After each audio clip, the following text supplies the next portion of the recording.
hi guys! Alors aujourd'hui je vais faire une vidéo sur un sujet que j'ai déjà abordé en anglais plusieurs fois, donc si vous êtes bilingue et que vous avez déjà regardé ces vidéos et que donc c'est répétitif, je suis désolée. Moi je reçois pas mal de messages, de commentaires très régulièrement sur mes études, sur l'université, sur ce que je fais, pourquoi, comment j'ai choisi, qu'est-ce que je veux faire plus tard. Donc c'est un sujet assez vaste en fait, hein. On peut penser au passé, à l'avenir, au présent, ou au côté plus méthodo, au côté plus les passions et les raisons personnelles qui m'ont poussé à faire tel ou tel choix. Donc je vais pas pouvoir traiter tout dans une vidéo, sinon elle serait extrêmement longue, déjà que mes vidéos sont assez longues. Alors aujourd'hui je vais plutôt parler en fait de mon expérience personnelle à l'université. Alors j'ai 24 ans, je suis en M1. Déjà vous pouvez comprendre qu'il y a eu des petits problèmes en amont. Je viens de finir, j'ai pas encore eu mes résultats, mais je viens de finir 2 masters en fait. J'étais inscrite en M1 de lettres en présence, c'est-à-dire que j'allais à la fac normale, et en M1 de FLE, en ligne cette fois-ci, avec exactement les mêmes, comment dire, les mêmes blablabla, requirements. On attendait nous exactement les mêmes choses, les mêmes yeux, donc les mêmes matières, on avait des examens, des dossiers, un stage, un rapport de stage, voilà, c'est exactement la même chose, sauf que c'est en ligne, pour des raisons pratiques, je ne pouvais pas assister aux 2 masters en même temps. Je devrais donc avoir fini mes études. La raison pour laquelle j'ai pas fini mes études, c'est parce que j'ai fait des mauvais choix d'orientation. Et première chose très importante dans cette vidéo, si vous êtes à la fac, si vous n'êtes pas encore à la fac, vous allez rencontrer beaucoup de gens, vous serez peut-être parmi ces personnes-là également, à faire des erreurs d'orientation ou à vous réorienter ou à changer de voie, tout simplement. Personnellement, moi, à la sortir du lycée, quand j'ai eu mon bac, enfin depuis la 4e, je sais que j'ai toujours hésité entre 2 métiers, être prof de français, donc être prof de FLE à la base, pas du tout être prof de littérature, et être psychologue. Au sortir du lycée, alors que tout le monde pensait que j'allais aller en prépa littéraire, j'ai décidé de faire une fac de psycho. Le fait que tout le monde me parle en fait de prépa, alors que la prépa c'est pas du tout un système auquel j'adhère, c'est pas du tout un concept qui me plaît et avec lequel je suis en accord, ça m'a jamais en fait vraiment donné à penser ou laissé penser que je pouvais faire de la littérature à la fac, alors que la littérature c'est vraiment l'amour de ma vie. Donc je suis allée en psycho, j'ai tenu 2 mois. Je me suis rendu compte que c'était pas du tout ce que je croyais que ça allait être. Mon état de santé psychologique, voilà, mon état de santé psychologique n'est pas top et n'était surtout pas top à cette époque-là de ma vie. Et j'ai pas du tout raisonné avec la manière dont on parlait des patients, dont on parlait des personnes, des individus. J'ai pas aimé les cours, j'ai trouvé que c'était vraiment rébarbatif, j'ai pas du tout aimé l'ambiance. Et aussi, je sortais d'un lycée privé catholique très petit sur la Côte d'Azur. Et je me suis retrouvée dans une énorme fac totalement impersonnelle, où on était livrés à nous-mêmes, où les profs étaient souvent absents sur Paris, seuls, après une période difficile dans ma vie. Bref, c'était pas le top. J'ai donc arrêté les cours totalement, ce qui n'était pas la bonne chose à faire. Et je me suis réinscrite en japonais, j'ai fait 2 ans de japonais, c'était également très difficile parce que c'était pas non plus ce que je voulais faire en réalité, parce que l'enseignement des langues à l'université en France en tout cas est vraiment, je trouve, déplorable. J'étais toujours en dépression et en plus j'avais des troubles d'anxiété très forts et de l'angoisse de la phobie sociale. Ce qui fait qu'en réalité je me suis retrouvée en L2 de japonais avec ma L2 pas validée, ma L1 validée, plus presque de droit, enfin pas de droit à la bourse pour l'année suivante. J'ai dû faire des démarches auprès de la médecine de mon université, aller voir un psychologue, j'ai commencé une thérapie, enfin bon bref. Et finalement, j'ai pris la solution de facilité et je me suis inscrite en lettres modernes. Je ne me suis pas du tout inscrite en littérature parce que j'avais envie, ni parce que d'un coup j'ai eu la révélation. Non, en fait, c'était vraiment la solution de dernière, enfin c'est la dernière chance. Je me suis dit, il faut que je prenne quelque chose dans lequel je sois sûre de réussir. À l'époque, j'étais dans un état tellement pitoyable et j'étais tellement mal que je n'étais même pas sûre en fait de pouvoir réussir en littérature. Heureusement si, et à ce moment-là, ça a été une renaissance. Et j'utilise pas du tout ce terme à la légère, je pèse mes mots, ça a été une renaissance totale. J'ai découvert le bonheur d'aller en cours, le bonheur de partager avec des profs, le bonheur d'avoir des devoirs, d'avoir des choses à lire, des essais à écrire, des dissertations, des commentaires, de la stylistique, des lectures, de choisir des yeux qui me plaisent, enfin c'était génial. Donc j'ai vraiment en fait eu l'expérience de la fac horrible, désastreuse et j'ai presque envie de dire miraculeuse et magique tellement je revenais de loin. J'ai fait une L3 de lettres majeures littérature, mineure sciences du langage FLE. Au sortir de ça, je me suis inscrite donc en M1 de FLE et en M1 de lettres modernes.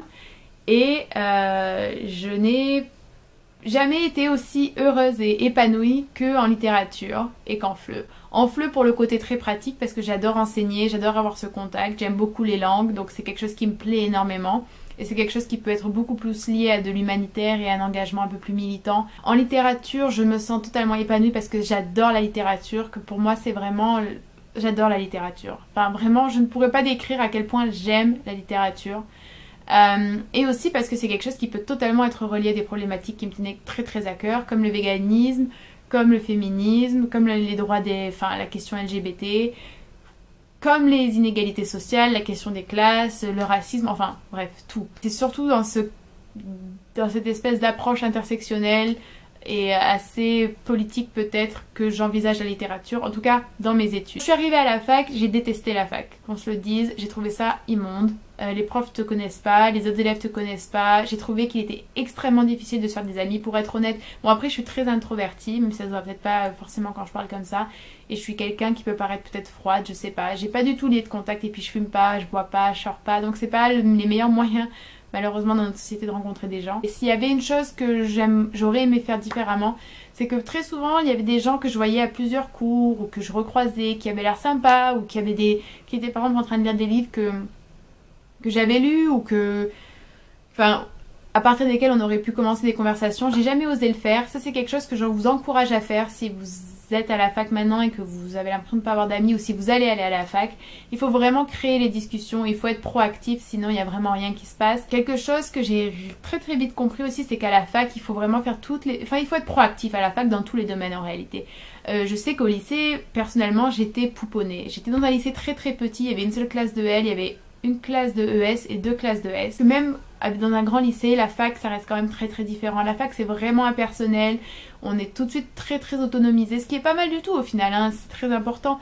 Mais il faut en avoir conscience en fait, il faut se rendre compte que dès qu'on arrive à la fac, il faut faire les démarches, trouver le groupe Facebook de la fac, il faut pas hésiter à envoyer des mails au secrétariat, des mails aux professeurs, aller voir les professeurs après la fin des cours, il faut pas hésiter à vérifier les affichages, les dates des examens, comment ça se passe pour les partiels, comment ça se passe pour les rattrapages. Tout ça en fait c'est vous qui en êtes responsable. Franchement c'est le truc que je veux mettre le plus en exergue dans cette vidéo, c'est il faut vraiment faire toutes les démarches vous-même. Et ça commence également avant l'entrée à la fac. En fait je pense qu'au lycée on nous prépare pas du tout à l'université, on nous parle pas des doubles parcours, on nous parle pas des majeurs mineurs, on nous parle pas des spécialisations, on nous parle pas des stages qui sont possibles sans même être obligatoires, on nous parle pas de tout ce que la fac peut nous offrir au niveau de la médecine préventive, au niveau des aides si vous avez des problèmes psychologiques ou des problèmes physiques de santé. On ne nous parle pas non plus de toute l'aide à l'orientation, on ne nous parle pas non plus des associations, enfin on nous parle de rien concrètement. Il y a des tas de double cursus, de mineurs, de majeurs mineurs dont on ne nous parle pas. On ne nous parle pas du statut d'auditeur libre qui peut être également très très intéressant. On ne nous parle pas de formation et de cursus qui sont pourtant géniaux et qui sont super intéressants. On ne nous dit pas non plus du tout que la licence c'est ça, mais qu'après la licence on peut avoir accès à différents masters. On ne nous parle pas vraiment de la réorientation. On ne nous présente pas en fait le fait d'aller à la fac et de possiblement vouloir changer d'orientation comme quelque chose de possible, alors qu'en fait c'est le cas pour beaucoup de gens. Ça c'est quelque chose qu'il faut aussi que vous fassiez par vous-même. N'hésitez pas à contacter des anciens étudiants, n'hésitez pas à même essayer de rentrer dans des groupes Facebook ou à prendre contact avec la fac, avec les responsables pédagogiques, avec le secrétariat. Voilà, beaucoup de choses à dire. Après, ce qui est également très important, c'est de pas forcément écouter ce que tout le monde nous dit. Personnellement, moi en littérature, tout le monde passe son temps à me dire mais qu'est-ce que tu vas faire après? Qu'est-ce que tu vas faire après? Quand je dis que j'aimerais bien me destiner à l'enseignement, ah oui d'accord mais le CAPES c'est ceci, l'agrégation c'est cela.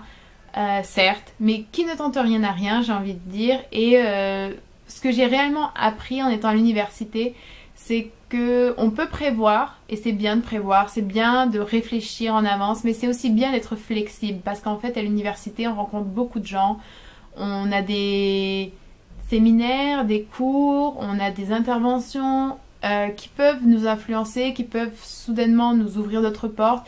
Personnellement, jusqu'à cette année-là, je pensais réellement que je voulais faire une thèse et passer la grecque, enfin essayer de passer la grecque pour être prof de littérature à l'université. Je ne souhaitais pas du tout faire quoi que ce soit d'autre. Je me suis inscrite en M1 de FLE uniquement parce que l'agrégation c'est difficile et parce que c'était mon filet de sécurité en quelque sorte. Au final, j'aime toujours autant la littérature et ce serait le rêve d'être prof de littérature à la fac, ça c'est clair.